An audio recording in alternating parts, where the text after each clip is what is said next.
ঈশ্বরের কাছে সবথেকে শক্তিশালী প্রার্থনা কিভাবে করবেন, এই বিষয়ে প্রভু যীশু আমাদেরকে শিক্ষা দিয়েছে।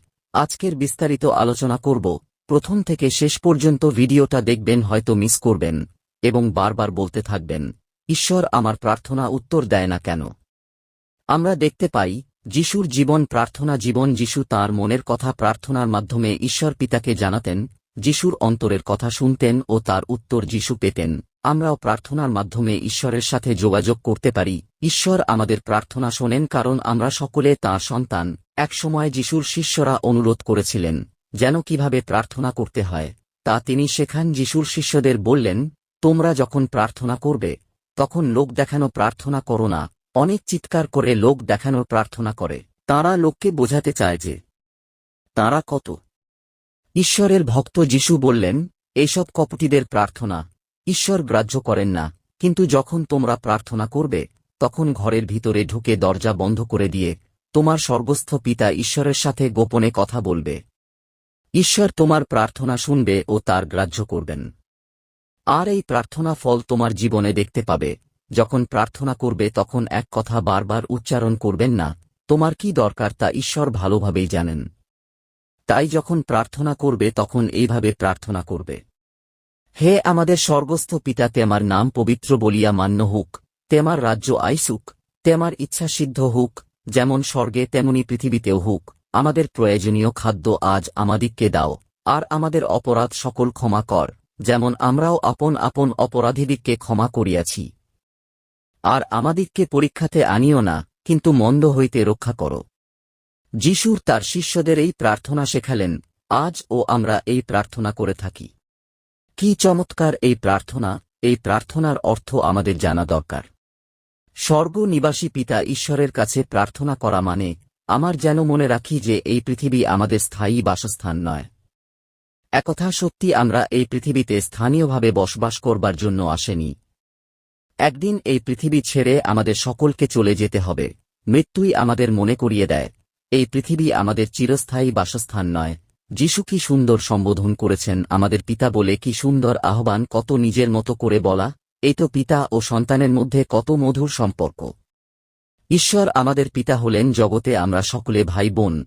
তাহলে প্রত্যেক মানুষের মধ্যে ভাই বোনের মতো এক গভীর প্রেমের সম্পর্ক গড়ে ওঠে। তোমার নাম পবিত্র বলিয়া মান্য হোক। এই কথাগুলির মধ্যে দিয়ে আমরা আমাদের পরম পিতার গৌরব মহিমা প্রকাশ করি। সর্বমঙ্গল মনে করে ঈশ্বরকে আমরা আন্তরিক কৃতজ্ঞতা জানাতে পারি।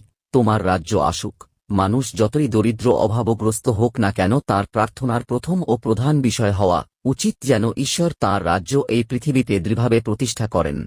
আমরা যত ন্যায় ও সত্যের পথে চলব তত ঈশ্বরের রাজ্যের মহিমা প্রকাশ পাবে। ন্যায় ও প্রেমের ভিত্তিতে স্বর্গরাজ্য প্রতিষ্ঠা করবার জন্য যীশু এ পৃথিবীতে মানুষের মধ্যে নেমে এসেছিল। সেই স্বর্গরাজ্য হল ঈশ্বরের অনুগ্রহে রান লাভ করা ও যীশুর মাধ্যমে ঈশ্বরের সাথে সংযোগ স্থাপন করা। তোমার ইচ্ছা সিদ্ধ হোক, যেমন স্বর্গে তেমনি পৃথিবীতে। যীশুর মধ্যে দিয়ে মানুষ পরিত্রাণ লাভ করুক, এই বাক্যের মাধ্যমে ঈশ্বরের সেই ইচ্ছাই প্রকাশ পেয়েছে। শয়তান একবার যীশুকে পরীক্ষা করার সময় বলেছিল যে তুমি তো ঈশ্বরের পুত্র, তাহলে এই পাথরগুলিকে তুমি একবার বললেই হয়ে যাবে। কিন্তু যীশু বলেছিলেন যে পরম পিতা ঈশ্বরের ইচ্ছা পালন করা তাঁর কাছে খাদ্য গ্রহণের তুল্য।